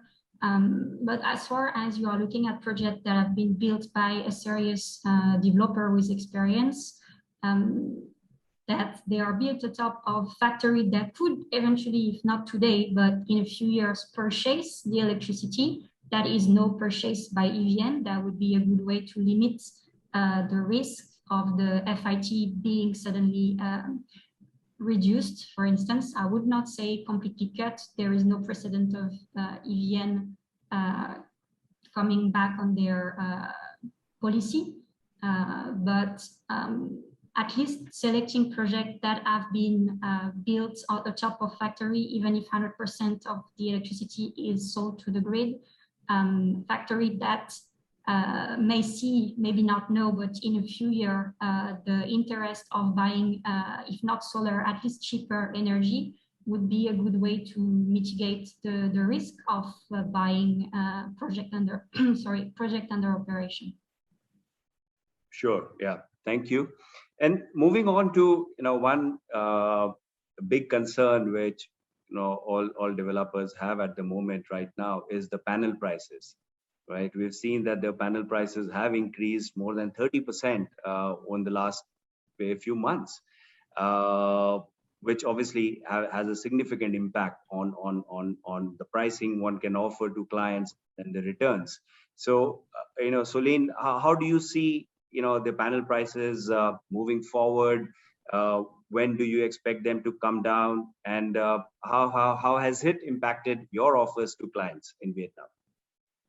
Thank you so much for the question. Allow me to start maybe with a brief explanation of the context for the audience, for those who may not be aware of the situation, even if I doubt so. PV module price skyrockets up to 0.28, 0.3, depending on the supplier, USD per watt peak. I'm talking CIF Vietnam, which is comparable to the price of PV module back to 2002. The main bottleneck that has been disclosed by our suppliers is related to the increase of the, to the shortage of the silicon, which corresponds to 23% of the cost of a PV module. And this shortage has been induced itself by a power crunch in China. You may be aware that a lot of factories have been requested to slow down, if not to shut down their production. In Yunnan, for instance, silicon factory, they've been requested to cut down their production by 90%, which is huge. until the end of the year, so from September until December 2021. Therefore, the price of silicon has exploded and has reached an all-time high of 300% above the price it was a few months back, according to Bloomberg. So prediction on the market recovery, it will very much depend on when China will agree to ease the power restriction. It should happen hopefully in Q1 next year. Besides, I see some positive aspect as well. The largest silicon manufacturers are planning to expand their production next year. So yeah, optimistically predicting for a recovery by the end of Q1 next year, but it may take until end of 2022 for the price level to come back to, let's say, an average of 0.23 USD per watt peak CIF. As for developers, solar developers in Vietnam, the impact is huge, obviously, on projects that have already signed their PPA and need to be COD very shortly. It will have very unfortunate consequence on the financial of the project for developers that cannot secure stock that are already available in the country, because there still is, and those can be procured at reasonable price. As for new projects, in my personal opinion, we can still offer attractive discounts if such projects are located in the south with a high level of irradiance. And as mentioned before, since the roof rental model reached an end last year, most of the factories that decide to go solar, they are doing so to meet green energy targets. So saving wouldn't be the main driver for them to go solar. Sure, but one of the main reasons for this unprecedented development in solar in Vietnam and other parts of the world as well was the reduction in panel prices, right? So it became very commercially attractive for solar to get developed. Now, if the panel prices, increase, then of course it has a ripple effect on the development, right? So hopefully it comes down sooner than later. But Lorenzo and Martin, how do you price your offers to customers in the next 6 months, given that the panel prices have increased significantly? Sorry, before I answer that, I wanted to just make a comment on what you just said, Samresh, which is, yes, it's right. Solar became really successful because of cost reduction, and that was predominantly driven by the panels. But I think we shouldn't underestimate that there is a second driver for the market, which is to become CO2 neutral. And that is more and more demanded by the customers of our customers, right? Because our customers supply their products and goods to European or US-based companies that require Scope 3 emission-free supply chains. And so while it's true that that was the big push for the market was because of cost, I think we're seeing a slowdown maybe at the moment, but it will pick up because the demand for sustainable supply chains is increasing. And so I don't think that we see a tremendous slowdown in the market in the long term. And like Celine said, we're still able to offer discounts to the customers, right? So as long as you're saving, yes, it may be less than before, but I think that's also a key driver from a customer perspective. Now, on your second question on pricing, I think for us, the increase is not so much the difficulty. The difficulty is that it's changing almost on an hourly basis, right? It's very unpredictable when you are in discussions with a customer, whether the offer that you have from a supplier still stands in a few days, and you never know how long the negotiation with a customer takes to actually get your signature so that you can continue with the project. And this is obviously causing a lot of difficulties. So we basically try to counteract that by being much faster in decision making with customers, so that we secure contracts and immediately can secure also the price points of the suppliers. Yeah, because that's really where the risk is coming from the spread of what you had agreed on with the customer versus what are the prices like when you need to order? Sure. Yeah. Lorenzo, you want to add anything? Yeah, I would like to add that frankly speaking, I'm far from sure that the price will go back down again of the modules, I mean, in the sense that I think that there are some practical supply chain reasons like what like Soline explained. But I think that the crucial part of it is that all the module manufacturers are Chinese, and they basically destroyed the market, pushed out all the other competitors, and now they dominate the market, and they are in a position to build a cartel, which is actually happening, I think. They are flexing their muscles, and they can decide what is the price that they will set, because I think what they can see is that because of also the reasons that Martin said, that the driver is more green requirements and carbon neutrality and so on, the demand for solar modules is probably not flexible. It doesn't go down. I mean, if the price goes up, we keep buying them. We just try to transfer it on the customer. So why should they sell at 23 if they can sell at 28, which is what's happening now, I think. To talk about what is going to happen for us as a developer in Vietnam, I think that what will happen next year very likely is that the grid price will probably go up. So from that point of view, we'll go back to offering the same discount. We can offer discount now in the south. We can't offer in the north. It's true, or very marginal. But now the grid price in Vietnam is very low. Once that goes back up or goes up, then we are back at the same discount as before. So yeah, I think this is to some extent probably a new normal and not just a bump in the road in terms of module prices.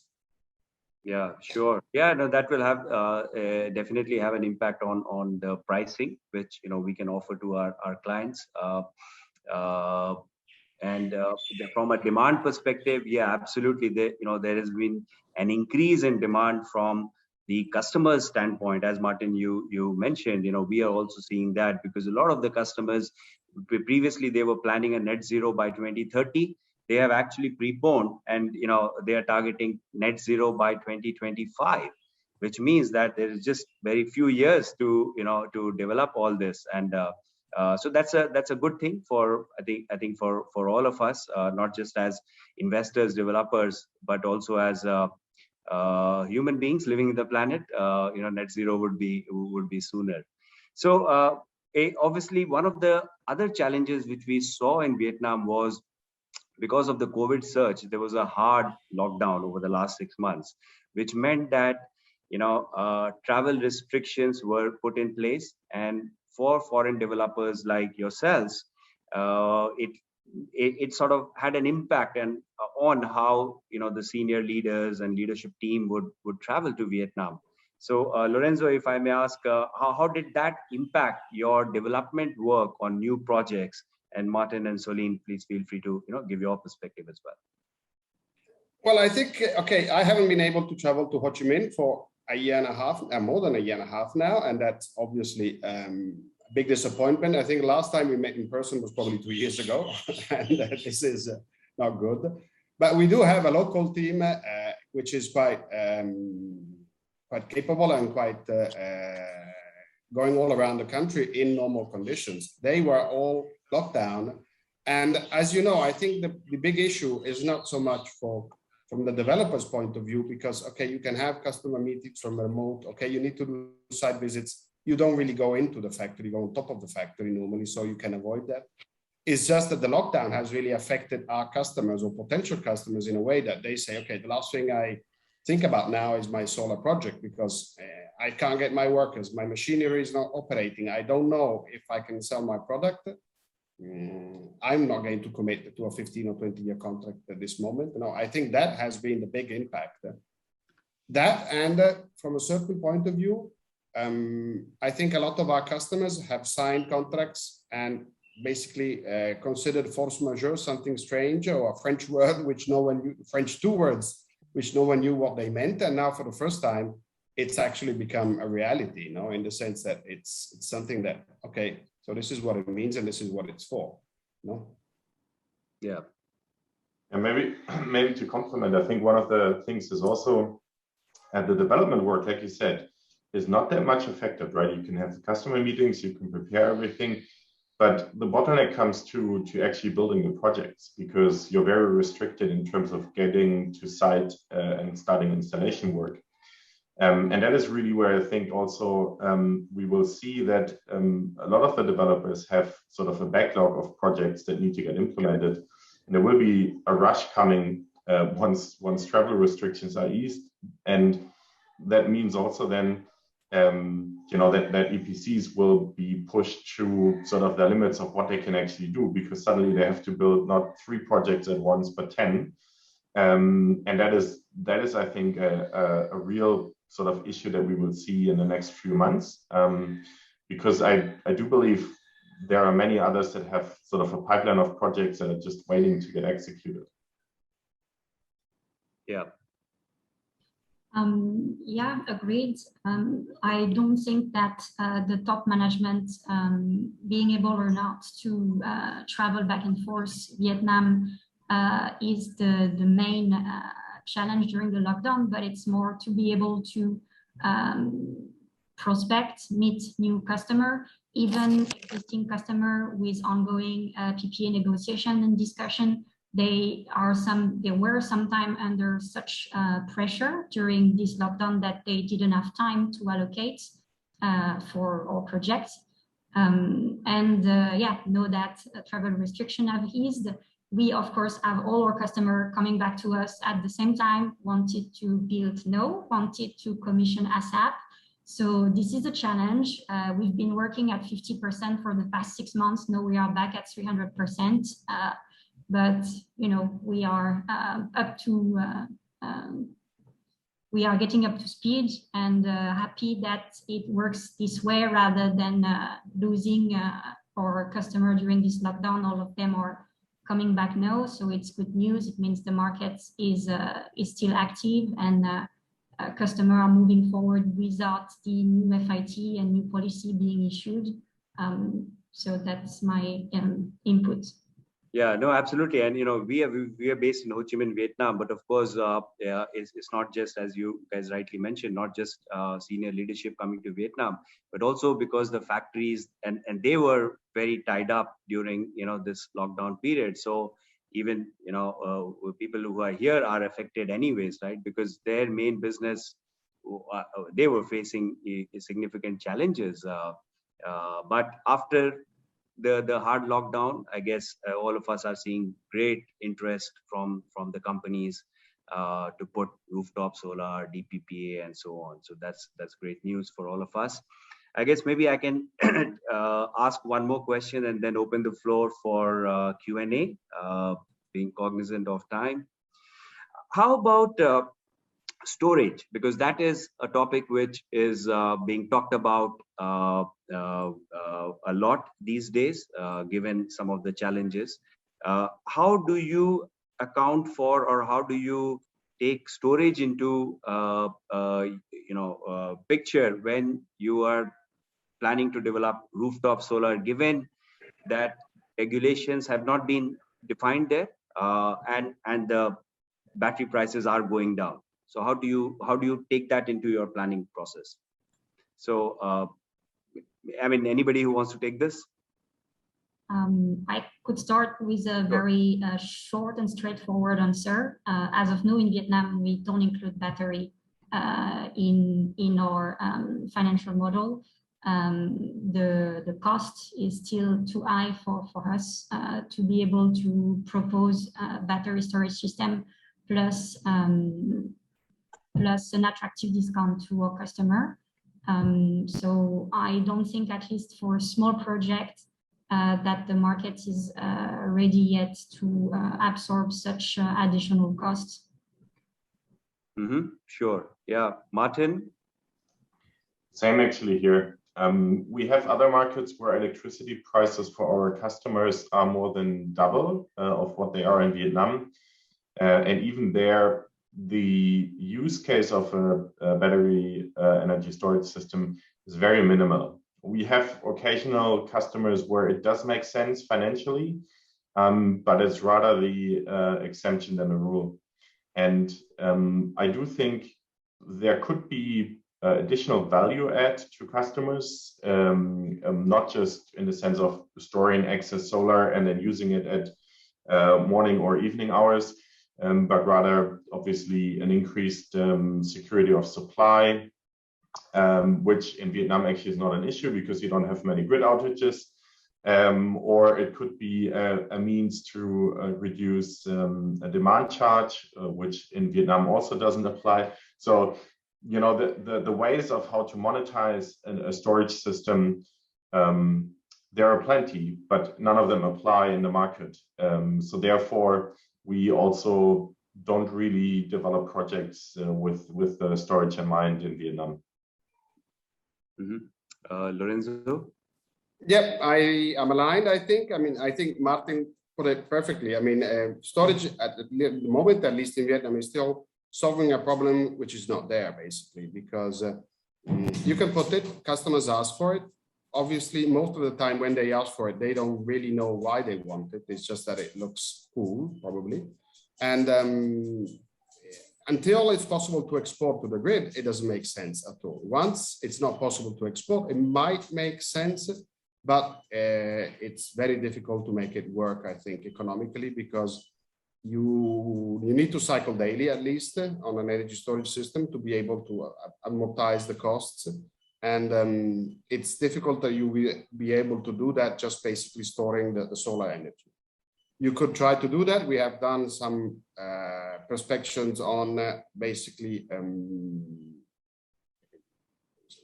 charging the battery at night when the tariff is very low and discharging at day when it's during peak time. You know, that makes sense economically, but it's not bankable because it's dependent on tariffs, which EVN might change any day.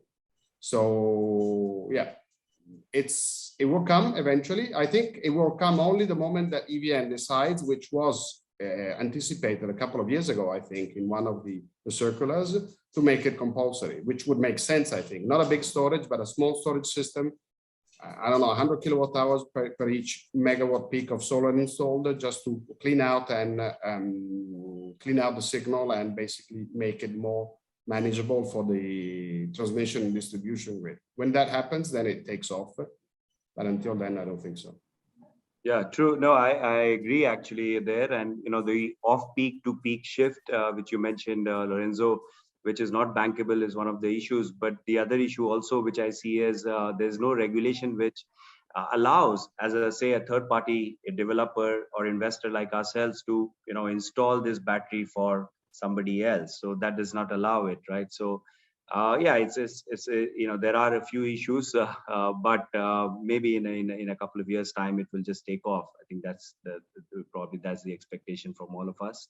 So let me just check with Molly. How many minutes do we have? Should we open the floor for Q&A from the audience? Hi, Samrush. Currently, we have one remaining questions from the Q&A box, and that's still about figures. What's your guess on the installation capacity of solar rooftop in the year to come? What's your guess? And what answers from the other panelists? So yeah, I mean, let me ask my panelists as to what do you expect this year's rooftop solar capacity to come by end of the year? And there is no fit deadline, so we would not see a last day increase like what we saw in 2020. So Lorenzo, if I may start from you. I think, yeah, it's a perfect storm now, the combination of basically all the systems, because like you said, last year was 9 gigawatts. I think 4 gigawatts is in December. A lot of that was permitted but not actually installed there. No? So I think a lot of that spilled over in 2021, was installed this year, but wouldn't count this year because it's still the 121. And then COVID lockdown, and then the module price is skyrocketing. I think probably somewhere between 500 and 1,000 megawatts would be my guess, but closer to 500 and 1,000, frankly speaking. That's only for the CNI segment you're talking about, or including? Yeah. No, yes, only CNI rooftop, yes. Sure. Okay, Martin? I would have also said we're talking about megawatts, not gigawatts. So I don't think we will hit the 1 gigawatt. But it's hard to predict. I have to say, these very volatile markets with so many externalities that were unforeseen make it super difficult to predict what's going to happen and where we end at the end of the year. But I do think it's rather going to be a few hundred megawatt, not gigawatts. Soline, you want to share your view as well? Yeah, I think it would very much depend on a few factors, like the PV module price, obviously, lockdown. Hopefully, we are not going to go through any additional lockdown anytime soon, as well as the new policy. It will be much easier to go towards the 1 gigawatt peak mentioned by Lorenzo if it's possible for a developer to sell 20 to 30% of the electricity to the grid, because there are still a lot of factories that are not open or have really low electricity need on Sundays that prohibit developer to move forward with the self-consumption model. So that would very much depend on those three factors, in my opinion. Yeah, sure. No, I think my view is that irrespective of whatever number comes, online by the end of the year, it does not take away the fact that the demand for this is huge and the untapped or unfinished potential in this sector is huge, right? So for the next 3 to 5 years, there is a lot to develop, which I guess all of us, and there are other developers as well, which are developing in this space. So that's good for all of us. So I think I see one more question from Sarah in the from the audience is, and maybe I can ask the panelist here. So she asked Lorenzo that based on your comment, it seemed like there's no pushback from customers, meaning that they are largely driven by the green agenda and not a price saving perspective. Is that what you're saying? I think that the customers are driven by the green agenda primarily, in the sense that obviously it's good to have the savings. Obviously, if they didn't have savings, but they had an increase in OPEX because they pay electricity more than they're currently paying, it would be very difficult for them to go ahead. But I think that the increase in module prices hasn't really registered with the customer to this stage, probably because, like Soline was saying, I mean, the issue is basically on the divario, the difference that you have in pricing between the moment when you prepare the quotation to the customer and when you actually have to start building the project. If that's big, then you have a problem. You need to try to compress that as much as possible, which means basically monitoring the supply chain or updating the offer as the module price changes. But yes, I think that the customers mostly are not really seeing, or are not saying, I won't do this project because the price is not good. They might say, and that's a risk, I think, okay, you know what, let's wait 6 months and see if the module price goes down. But also in competition, right? And we see this when we talk to a few of the customers, potential customers. Obviously, the competition in this space in Vietnam is intense, right? There are, apart from us, there are many other players. Then the EPC is talking to customers as well, and there are few players, who would offer something which maybe not is commercial enough, but just to secure it, they will get it, right? So when a customer sees it, they will see some varied anywhere from say 15%, and I heard recently, somebody's offering 30% on certain sites, so 15 to 30%. And when they see these offers, then would they not ask, say for example yourself, that okay, can you I don't care about the panel prices because somebody is offering me this discount, can you match it? Yeah, no, it might happen, I agree, but I think that, I mean, this is one of the good things of the year that's just ending now, because I mean, there is a lot of consolidation in the market going ahead. So a lot of the developers which were doing what you're saying are exiting the market, frankly speaking, and have maybe signed projects which have never been executed, will never be executed at this point. were based on an economic model or assumptions or module prices or EPC costs, whatever, which are not realistic. I think that the customer is becoming more and more aware of this, and this is good for the industry, not necessarily for a few developers, but for the industry as a whole. Yeah. Okay. I think, we are done with the time. So maybe I'll just use this opportunity to thank, all our, eminent panelists, Lorenzo, Martin, and Soline. Thank you for taking time out and sharing your perspectives, which I guess would be very, very helpful for the audience. If you have still more questions to ask, please route it through Molly. And I'm sure, they and us, myself as well, would be happy to answer if there are any more. So thank you, Lorenzo, Martin, and Soline for joining. Thank you, Samresh. Thank you, everyone. Thank you, Samresh. Thank you, everyone, and thank you, Samresh. You're doing a really great job in framing this panel. The information, I never expected so much information being talked in public, but you are doing a great job. Thank you. Thank you so much. Yeah, Molly. Thank you. Bye-bye. Bye, everybody. Bye. And now let's invite out our third speaker, who would be Mr. Jefferson Zhu, Senior Technical Engineer of Solis, and talk more about the hybrid inverter solution you can get in market and how to choose among different types. Hi, Jefferson. Very nice to meet you here. I know it's been late in Australia. Thank you so much for joining us. May you kindly it's my pleasure. Yes. Sorry. And may you kindly give a brief introduction about yourself and then start your presentation? Yeah, okay. Hi, everyone. My name is Jefferson. I graduated from University of New South Wales in Australia since 2017. And I started my first job as a technical support engineer with one of the distributors in Australia. We are one of the biggest, actually. And which I got my great experience, and I learned a lot. Now I just joined Solis team since almost 1 year, and I just as a senior technical support engineer. And so I have a great experience here, and I hope I can show some interesting information to everyone. Right. Can you switch the screen to your side and play your slides? Yeah, of course. Yeah. Can I get some on my screen? Yes. Yes, we can. Okay. Yeah. So now I'm starting my presentation.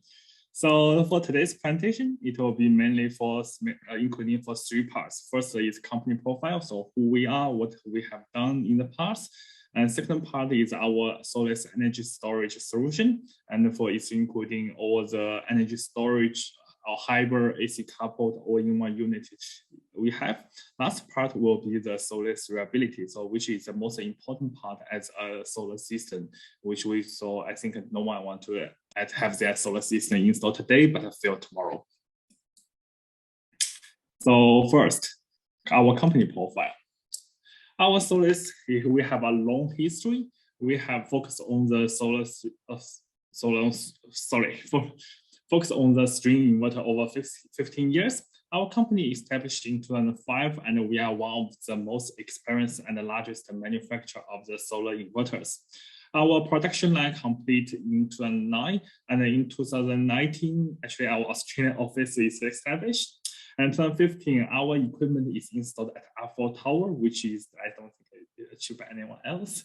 And we have received the award for 6 consecutive years of the EUPD of the solar inverters from 2016 to 2021. So 6 years, and this is didn't done by any other inverter manufacturer.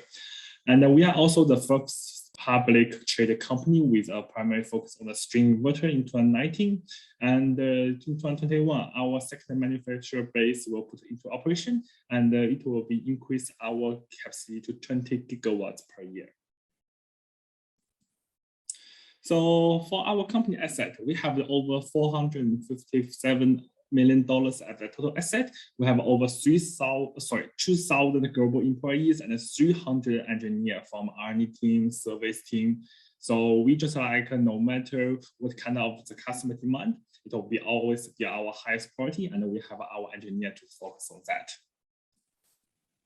And for our financially, our sales increased up to $236 million globally, and the sales in the top 3 domestic inverters growth versus the same period last year is almost 100%. And also you can see from the graph, our sales are growing.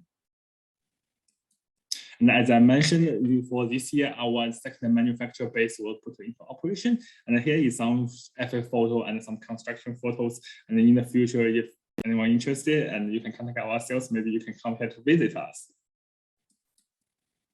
So that's all for our company. So what product do we carry?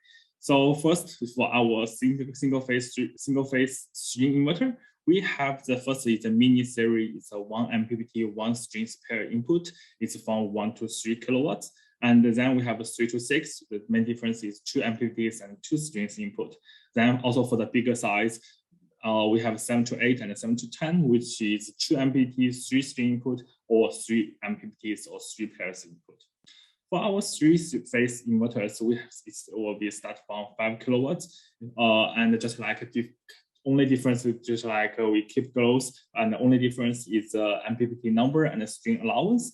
And the biggest size we have is 255 kilowatts inverter. And compared to other inverters in the market, our inverters always have is a light, just for dimension and the weight. We often have a smaller size and it will be lighter, so it will be much easier for the installation. And also for our start today, it's our storage inverter. First, it will be our single AC coupled inverter with LV battery, which is 3 kilowatts inverter. And for our single phase hybrid unit, it's from 3 kilowatts to 6 kilowatts. It's with a low voltage battery as well. And for 3-phase, we have the 5 to 10 kilowatts inverters, which is with a high voltage battery. And also we have our own designed compared to other, a little bit different all-in-one unit, which I will show all this information later. And also for just like this for inverter, we also need to have a smart communication products. We have different products. First, the wave data logging stick, which is can have the option as Wi-Fi, LAN, GPS. And if it's a more complicated side, like multiple inverter at the side and some or just like a different version of the inverter, you can use our data logging box, which also have the Wi-Fi and the GPS available. And also for some residential the most complicated job, just like it's too far, or just like a customer don't want the cabling, you can choose our data logging device, which is a wireless internet communication device, which has one connect to our inverter and another one connect to the router. And also we have the X-Power Manager external one available as well. For our unit inverters, we also already have the internal EPM function already, but also for some more complicated job, like multiple inverters at the one site, or just like or just something like that, you can choose our X-Power Manager to just achieve the X-Power limitation. And also I'm glad to announce since this year July, we have our own design Solis Cloud monitoring portal available now. It's 100% fully designed by our IT team. It's both app and website available. So that's for our general products and our company history. Here, let me go to some details about our solid storage inverter solutions. First is our single-phase residential hybrid unit. Currently, we have the 3 to 6 one available already, which is have 11 amps per string input current per string module. And then maybe Q1 2020, we have 14 amps input current module available as well.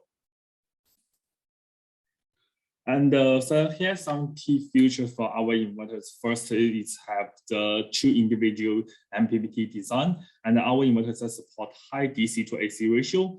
And for the battery side, it supports the low voltage 48 volts lithium or lithium-8 battery, and the maximum 100 charging current discharging current based on which inverter size you have. And it supports multiple brand of the battery, which I will show you. The table is so long. And also we have for the AC side, we have the 3 kilowatts or 5 kilowatts backup load support, depends on which unit you have. And it's also have the UPS function building as well, which is only need 20 milliseconds to switch it. So customer end user won't even notice this blackout. And also for smart building expert power control, this is our kind of standard building expert power control, multiple working mode, the IP rating, finance design, the API protection. So it have a lot of features. And I go to some data. So our inverter start with step up voltage is 120 volts, and the MPPT range is from 90 volts to 520 volts. And 2 MPPT design with 2 pairs input. And compared to other inverters, also, of course, it's a lighter and smaller, and it's much easier to do installation. And here is a bottom view of an inverter. You can see we have the DC switch from the PV side inbuilt, and 2 pairs input, battery connection port, CAN port, DRM port, RS meter port. So like we already have all the connection point, and it's all the connector is tested. It's much easier to use.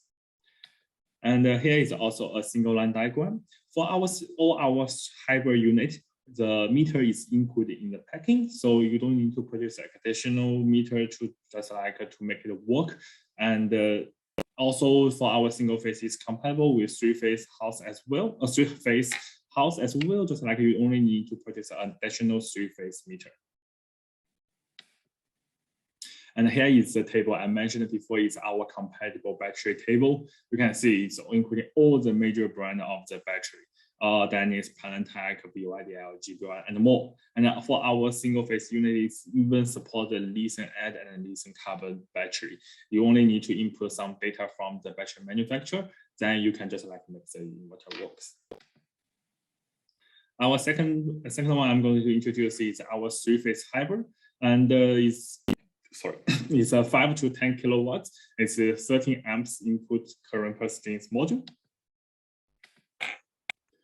And here is some key features for our 3-phase unit.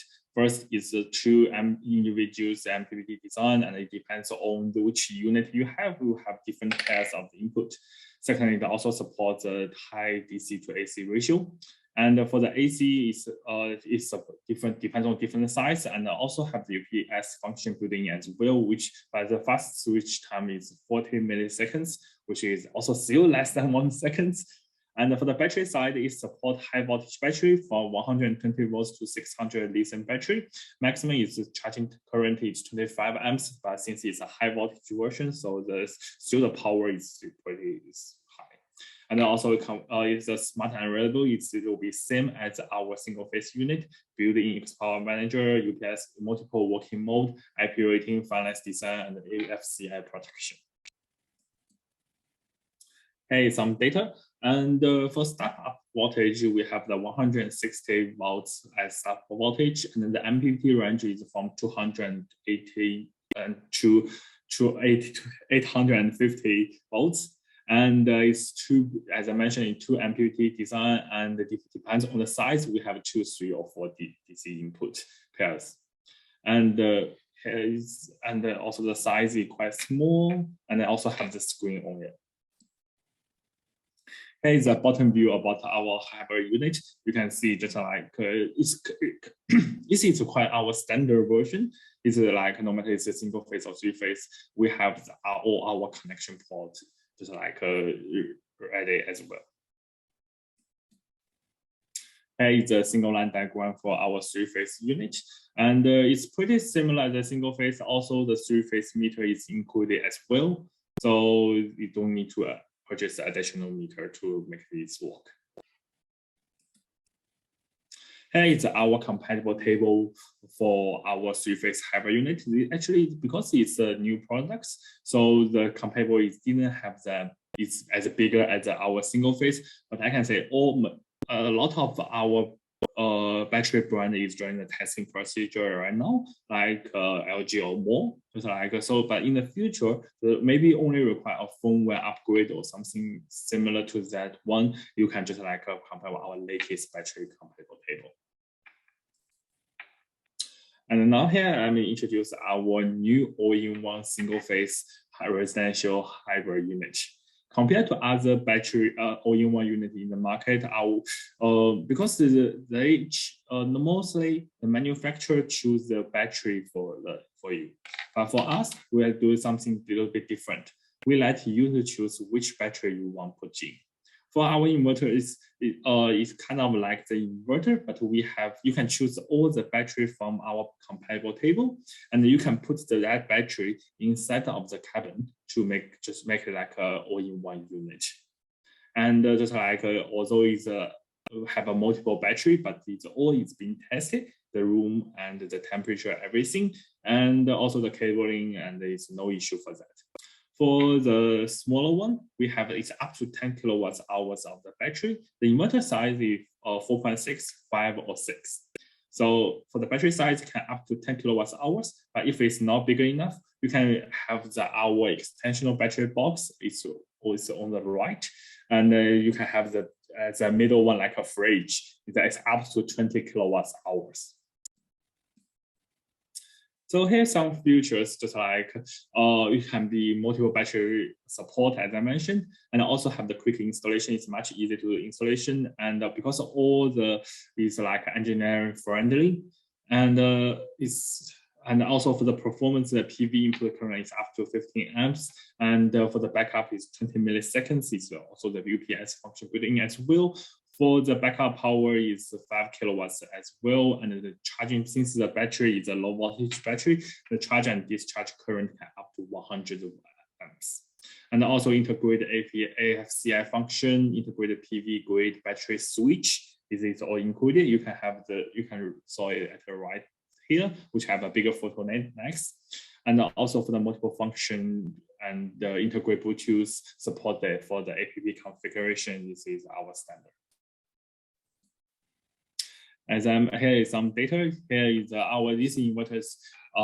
It supports it's 120 amps volts for start power voltage, and the MPP range is 90 to 250 and 20 volts, which is same as our single phase residential unit.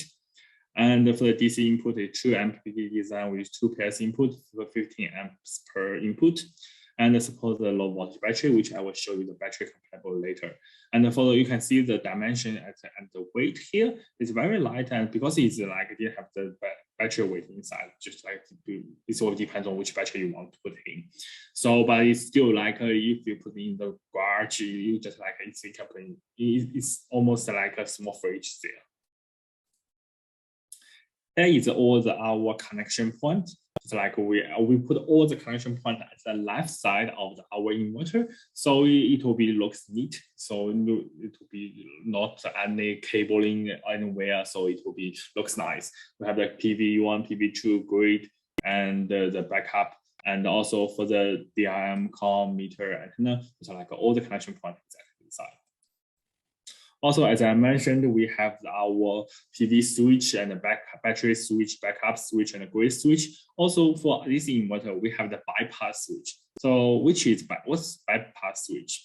Bypass switch is like for the inverter, especially for the hybrid unit, you need to create a backup circuit. But sometimes when the inverter is faulty or inverter is during the maintenance or replacement, the backup circuit can't get the energy from the grid, so it will be still get some influence for the customer usage. So for us, you need to solve that. You will need a bypass switch. Our inverter is integrated the bypass switch, so you don't need to do another isolator or something like that. So to simply switch it, it will be no effect during the inverter maintenance or upgrade. Here, a single line diagram. The meter is also included in the packing. It will be almost exactly same as our single phase unit. Here is our compatible table for our inverters, as I mentioned, like the Palantech, UZ Energy, Dynis, LG. So, and this table is keep growing because we have over 300 engineers working on that. So in the future, it will be have a more compatible table, of course. So also for since as I mentioned, for our single phase hybrid unit, three phase hybrid unit, and all-in-one unit, all of them have the AFCI function built in as well. So what's an AFCI? AFCI is an arc faulty circle interpreter because typically for the residential project that are rooftop system, house and other high value assets are often right below the solar system, like below the panel. So potentially fire risk is not only affect the solar system itself, but it also lead to additional damage. So higher DC voltage of the PV system plus not more DC connections, and any other damage, any accident will cause a DC arcs. So also our inverters have this one built in, and we have the certificate as well. And it's also not, for the broad benefit is not able to estimate because it can protect your house from fire. Of course, we don't want this to happen, but if it happens, we have some of this thing for the protection.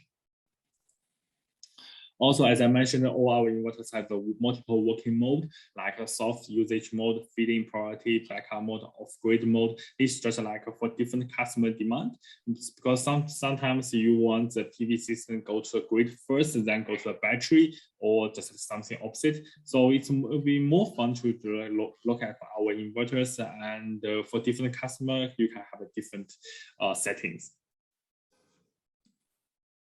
Then last one is our AC couple unit. This is especially for the customer who already have a string system but want to get the benefit for the hybrid unit. So as I see, our AC coupled is a 3 kilowatts AC coupled unit.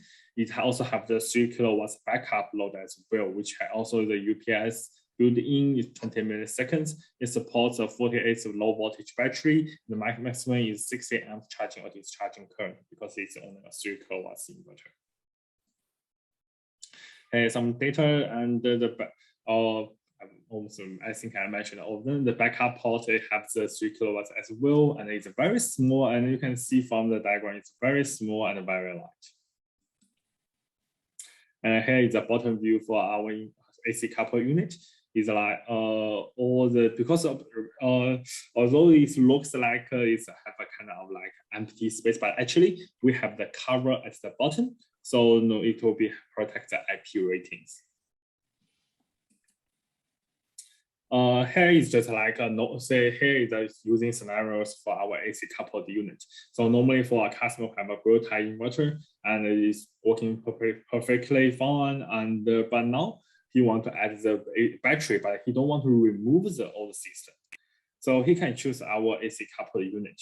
So also for our AC coupled, you can have the additional PVCT. So although this photo use our inverters, it can be used any brand of the inverter, but our AC coupled unit can read how much the energy generated from the existing system. Here is our compatible battery table, which is very long, and you can see it also support lithium add and the lithium carbon battery. And for near field commission, I think this is getting more and more popular. Although our inverters have a screen on it, and for our residentials AC coupled or 3-phase, you can choose to use the Wi-Fi to do a configuration. And for our all-in-one unit, you can use the Bluetooth to do a configuration, just like we have a different technology on it. And all this is use our new app named Solis Cloud. Okay, so that's all for our products. And the last part, I think that's the most important part is the reliability. So our reliability, so our our R&D expenditure has increased year by year. Compared to 2021, compared to 2020, our R&D is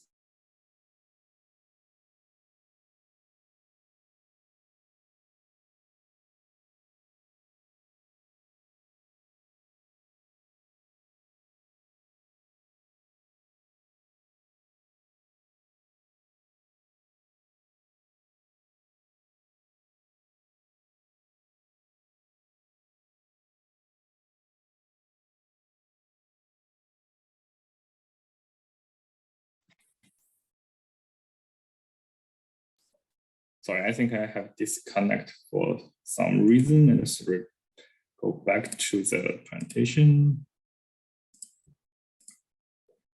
Sorry about that. So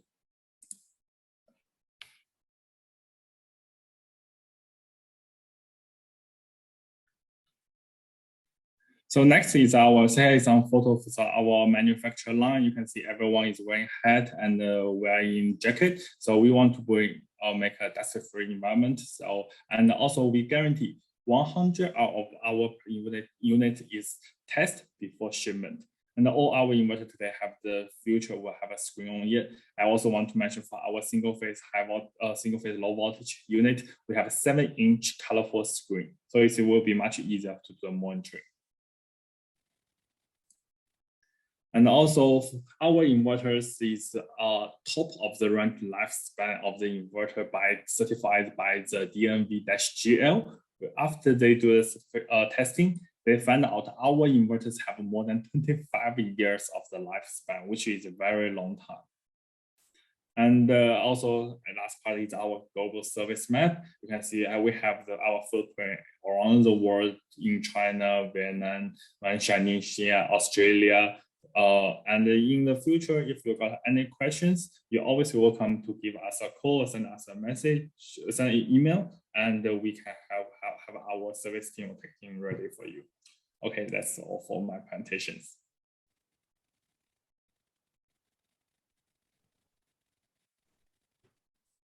Thank you, Jefferson, for the very detailed introduction. And if I may, 2 follow-up questions to you.